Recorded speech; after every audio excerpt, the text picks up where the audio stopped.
Alright, I am going to be doing, don't mind my messy room. Did made it. Alright, see if I can get this working.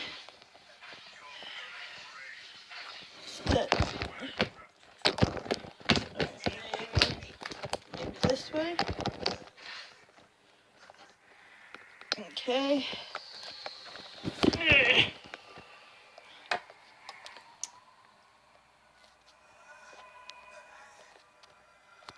Alright, there we go. So I am preparing a hairdryer that had its cord cut. So I've already kind of started on the plasticking part. I don't know what you call that. Of it. Cutting the wires. So I've already done the other half, which I need to attach, which again, this is a hairdryer. So if you're replacing a wire, make sure it has one of these. Has to have one of these, or it's really dangerous to have, because they can surge whenever.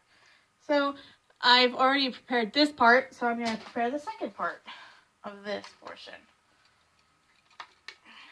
You just take a knife, and you got to be careful because they can slip. I already sliced my finger tonight. Not deep enough to bleed, but it's still there. You gotta be careful. You just want to go through the plastic piece. And you can pull it away. Let's see if I can pull this up.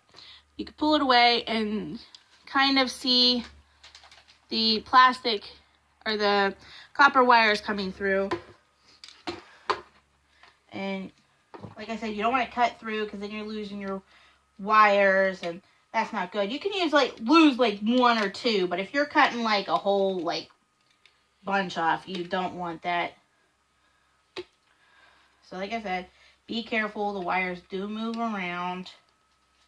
And you'll feel when you're cutting with the knife. You'll feel when you hit the copper wires. Then once you get to a certain point, you can just start twisting it, and it'll help you braid the copper wire. So just start twisting it. Make sure you have a good grip. Pull it off, and then at that point, it's braided, which you want because it just gives the cords or the wires stability. Okay. So, when you're doing this, you always want to connect it. Like, if you were doing an LED, the wires are red and black. But since these are both black and black, you need to figure out which is what. Now, it's easy with this because you probably won't be able to see it.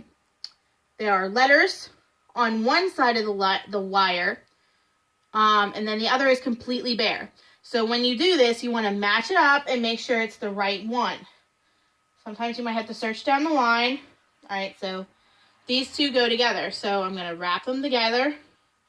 Just wrap them around, and you never want to put it on the plastic or the rubber coating. Never ever, because that melts. Because when you're soldering, it gets very, very hot, and it will melt it, and it can ruin the integrity of your wires. So once you get it braided real nice like this, I don't know if you can see it. Now you might be able to see it there. Real nice and braided. Make sure you lay it down and stable. It's a lot easier if you have what's called a third hand. Has a magnifying glass on it, 2 clips. It's a lot easier to use one, but if you don't have it, just make sure it's not touching the surface, especially if you're using a wooden surface, because it can burn it. You don't want to smell burnt liquor, or what do they call it? Lacquer. Burnt liquor. Yum, yum. Burnt liquor. Alright, and then you want your soldering tool. I have an industrial one. Some people have the littler ones. I don't like them because they just don't have the power for me. It takes too long to heat up or whatever it is. By the way, that's only $13 at Harbor Freights right now. So if you have a Harbor Freights by you should go. Yes, definitely. Okay, and then when you're doing this, you always need to have putty. Now, if you buy a brand new one, it'll come in a little container like this, the little putty.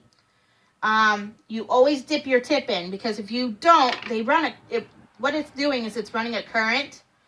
And with that current, it heats this tip up because it's the outlet. And if you're not putting this gunk on it, it will burn through it, and then it'll spark and break, and it can fracture, and it can fly and hurt you. So make sure you're doing this safely. If you're underage, make sure you're doing it with an adult nearby. Or let the adults do it. Or let the adults do it. If you're under 18, screw you. Go get an adult. All right, so this portion right here is a light. It helps you see what you're doing. And then, let's see, it comes on. All right, so you turn it on, let it heat up for a second or two, depending on what one you have. My old one took forever. This one's a 12-second. And you can kind of see it's melting. You'll hear it sizzle. Okay, and start smoking. So be in a well-ventilated area. Then you're going to, okay, you can't see. Do this, and you put the tip of the solder right there, and you kind of like run it along. Don't get scared if the solder gets stuck to the wires. Just put the tip near it again, and it'll detach. Now you want to make sure you get a nice good layer of it over top of it. Let that cool and dip your tip real quickly back in there just to cover it again. And make sure you keep that tip away from everything because it will burn through. I accidentally touched a plastic bag and that was the worst experience of my life. So then what you want to do is you want to turn over whatever you're doing and be careful because, like I said, the wires are hot. And you always want to keep the wires, even though it's not plugged in, you always want to keep the wires separated. Ouch, that's a little hot. So be careful. You want to touch like 3 to 4 inches away from where you were soldering because the cord can get hot even with the rubber on it. So, again, you do the same thing on the other side. You want to thoroughly coat it so there's no way that it can get out, I guess. You know, fray, break. You never want it to fray or break while you're using it because that can get dangerous. It can cause short circuiting.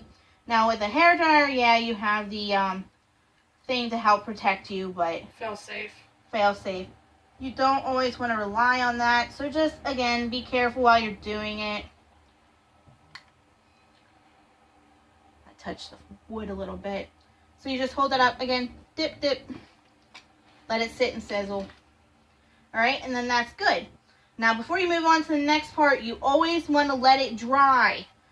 And it has to dry, I'd say like 30 seconds to a minute and a half, depending on how long you were sitting there soldering it. And you just tap, tap, tap, tap, touch it. Never touch the wires first. You always touch the surrounding plastic coated stuff first. If it's too hot, let it cool. You can blow on it. It's not going to harm it. You just want to, like I said, be careful because it does get hot. You can get burnt. You can get various degree burns from it depending on how long you were soldering it. And it cools relatively fast. Sometimes a little longer, like I said.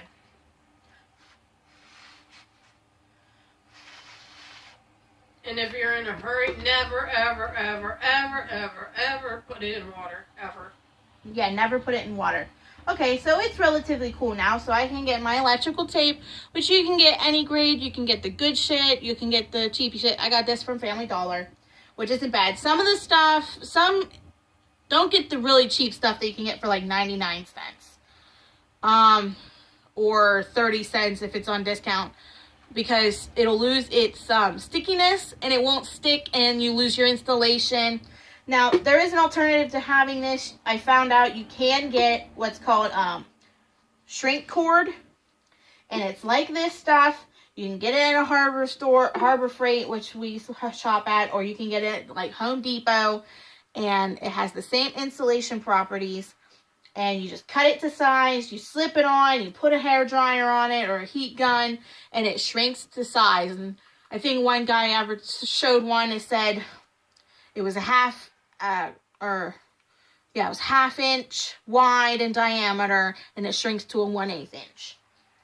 So once you're done with that, make sure it's really cool because you don't want this to melt.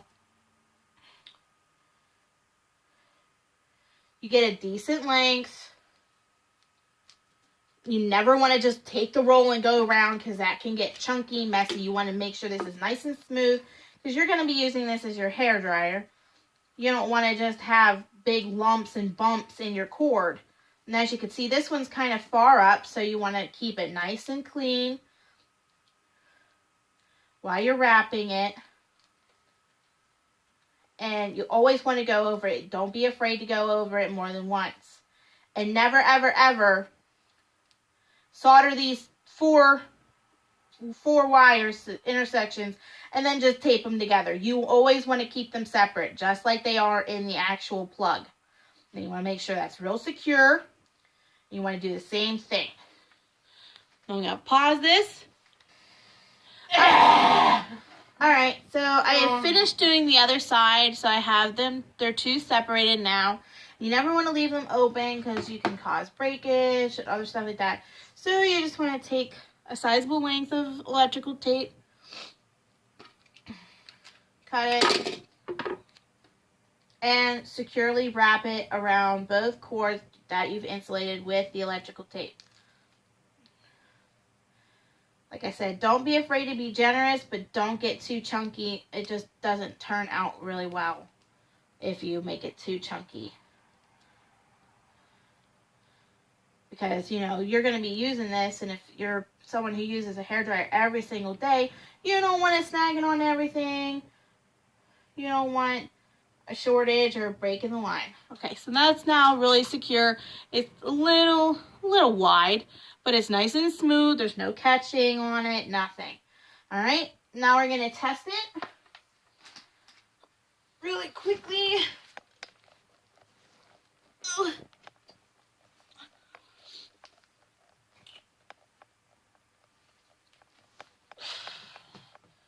Oh, plug that one.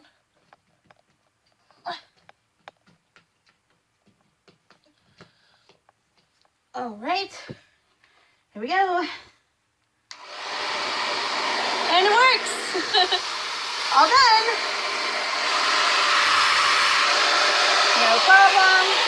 You see it's nice and secure and it's working. That's it. That's how you fix a cut broken cord.